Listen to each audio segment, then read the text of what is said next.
encore, souvenir, pour ceux qui écoutaient, c'est quoi? CRTL, c'est ça? Voilà, donc on va parler du placement aurifère, on va parler des mines d'or, on va parler d'autres métaux. La plupart d'entre vous savent qui on est, donc spécialiste de l'allocation d'actifs en ETF et souvent, très souvent en assurance vie, luxembourgeoise.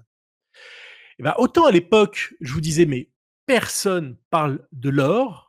Je vous avais même dit, je crois que j'ai fait la blague. Alors c'est vrai que moi j'en parlais beaucoup et j'en ai parlé énormément. Donc en jaune, l'once d'or, l'échelle à droite et ici le rate of change. Ça veut dire que vous prenez le dernier cours et vous le comparez à la performance, au cours d'il y a 8 semaines. Évidemment, j'ai pris 8 semaines parce que ça correspondait vraiment au tout début, de la hausse, c'est-à-dire par ici. Et vous voyez qu'on est sur des points à 16%, 16,47 pour être précis, qui sont à peu près jamais vus. C'est-à-dire que vous avez ici le même genre de dynamique. Quoique donc je vous dis, si on actualisait, on le battrait. Ici, on est en dessous, paf. Donc grosso modo, le phénomène auquel on assiste aujourd'hui est, du jamais vu, depuis plus de 12 ans. Et donc finalement, on a du mal à comprendre les raisons. Heu, on peut lire la presse, on peut lire ce qu'on veut, on peut écrire ce qu'on veut, mais pourtant les moteurs classiques de l'or ne sont pas présents et un des moteurs, forts, ce sont les taux d'intérêt. Heu, je vous ai mis ici les taux d'intérêt à 2 ans parce qu'ils cristallisent, les attentes, du comportement de la Fed et on voit alors la corrélation, elle n'est pas un pour un, bien évidemment, ça n'existe pas, mais globalement ah oui, alors je réexplique. Taux à 2 ans, échelle de gauche. Ici, inversé, échelle inversée. C'est-à-dire que cette remontée des taux d'intérêt a eu juste pour effet alors effectivement, ici, on a une correction de l'or, mais globalement, c'est stable. Et la dernière phase de hausse de l'or, qui, selon moi, démarre ici. Avant, on est dans la zone de consolidation, se fait à un moment où les espoirs de baisse des taux, je vous rappelle, en novembre, Powell dit: «Je vais baisser les taux sans doute 3 fois». Le marché s'emballe, implicitement, il dit: «Il va les baisser 7 fois». Donc les taux à 2 ans rebaissent et puis depuis le début de l'année, c'est la relative déception. Les chiffres d'inflation sont un peu, baissent pas autant qu'espéré et la croissance est pas si mauvaise. Donc ces espoirs de baisse des taux s'évanouissent. Certains disent aujourd'hui zéro baisse de taux en 2024. La Fed maintient qu'elle les baissera. Pour autant, comme les investisseurs n'y croient plus, les taux remontent. Et c'est à ce moment-là que l'or choisit pour faire ce mouvement en avant que je vous dis unique depuis quasiment 15 ans. Donc, le moteur, il n'est pas là. Ce moteur classique n'est pas celui-là. Alors, il y a autre chose qui, en plus, fonctionne encore mieux, c'est les taux réels. Donc là, c'est les taux à long terme, à 10 ans, dont on défale que l'inflation. Alors, on voit le décrochage qui est clair ici. J'en avais déjà parlé début décembre ou fin novembre quand on avait fait le précédent webinaire. Le décrochage, il date d'ici. On voit d'ailleurs que la corrélation qui était assez élevée, globalement, avec des petites phases de décrochage, mais c'est rien, c'est des petites phases de rattrapage. Mais depuis cette période-là, la corrélation, elle oscille autour de zéro. Donc, alors qu'est-ce qui s'est passé à cette époque-là? C'est pas compliqué. Début 2022, il s'est passé quelque chose, la Russie a envahi l'Ukraine. Donc l'action des banques centrales est certainement due, a eu certainement pour effet de maintenir à des niveaux plus élevés les cours de l'or que, s'ils étaient juste, et alors en plus, l'or choisit pour sortir de sa zone de consolidation avec une violence inouïe, le pire mois de l'année. La saisonnalité de l'or, c'est, très favorable au second semestre ou en début d'année et puis là, on a quand même 5 mois, de vaches maigres, sur l'or. Alors il y a quand même un mystère, parce que, une des phrases que j'affectionne, c'est que, avant de trouver les réponses, il faut se poser les bonnes questions et donc la question est: «Nom d'une pipe, qui achète?» Et ben, pardon, je reviens juste en arrière, sachant que qui achètent, sachant que ces gens-là, la joaillerie, la technologie, ce sont des achats très stables. Il y a pas de swing. Les gens, n'arrêtent pas, globalement de consommer des bijoux, d'une année sur l'autre, sauf une année de covid.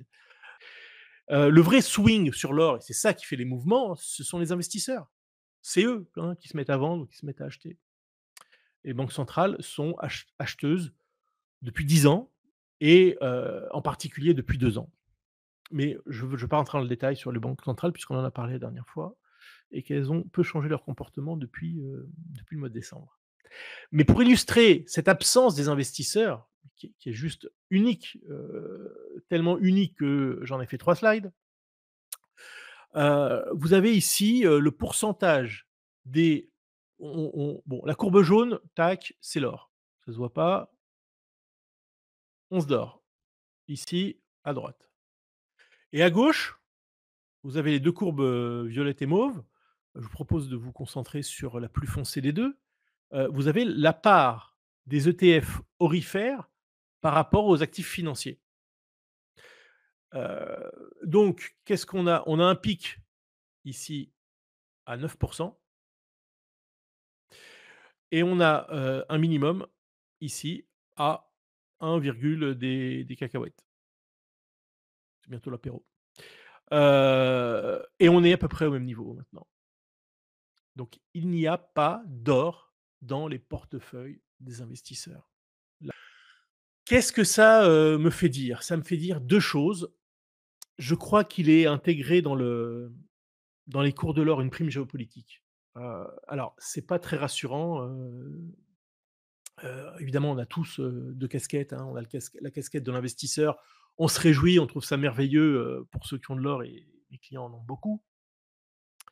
Mais d'un autre côté, si effectivement c'est le reflet, d'une dégradation géopolitique et on voit quand même une dégradation depuis, pas depuis très longtemps, depuis 2 semaines, tant, entre l'Europe et la Russie, peut-être même entre la France et la Russie, qu'entre l'Iran et Israël, où, d'après le Wall Street Journal, une attaque de l'Iran, pourrait arriver sous 48 heures.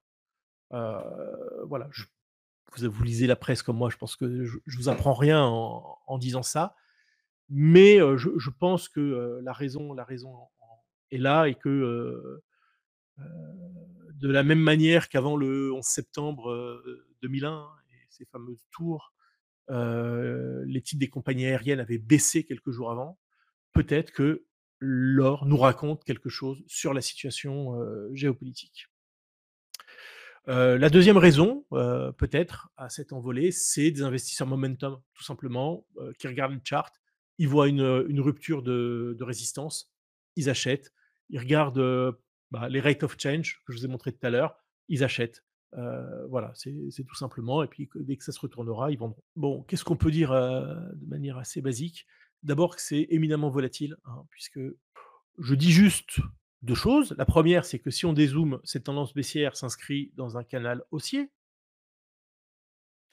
et la deuxième chose, c'est qu'il me semble que cette tendance baissière vient d'être, invalidée ici par la sortie et si c'est confirmé et je trouve que, la distance par rapport au canal est suffisamment importante pour dire que c'est confirmé, alors l'objectif moyen terme est plutôt, par ici. Voilà, vous faites la différence entre, 500 et 260. Vous dites que, doubler, d'ici début 2025 n'est pas totalement, impossible. Ce qui est quand même sympathique, hein, doubler, sur moins d'un an. Lorsque, on regarde un peu plus près, on voit que lorsque alors on a l'or et le ratio, cette fois c'est un ratio, des mines sur l'or. On voit que lorsque la tendance haussière sur l'or est vraiment bien ancrée, eh bien, les mines surperforment l'once. Le problème, d'ailleurs, si je devais résumer le positionnement des mines par rapport à l'or, c'est très simple. Les mines surperforment l'or dans les périodes haussières, sous-performent l'or dans les périodes baissières, voire les périodes flat, mais elles sous-performent beaucoup plus qu'elles ne surperforment. comment dire? J'ai réévalué l'ensemble des critères pour finalement arriver à la même note qu'en novembre.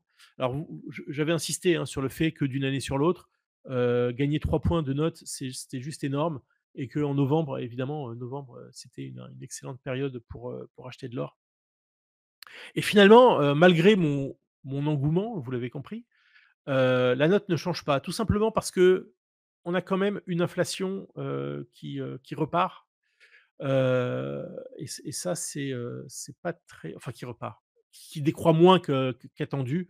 Donc ça méritait plus les 2 plus, du mois de novembre, et par voie de conséquence, le dollar qui est quasiment au plus haut, hein, sur la période récente.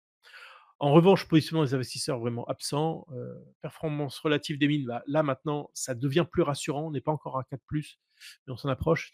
Chartiste, c'est juste magnifique, hein. La sortie de canal de l'or est à montrer dans les écoles de chartisme, hein, c'est une évidence.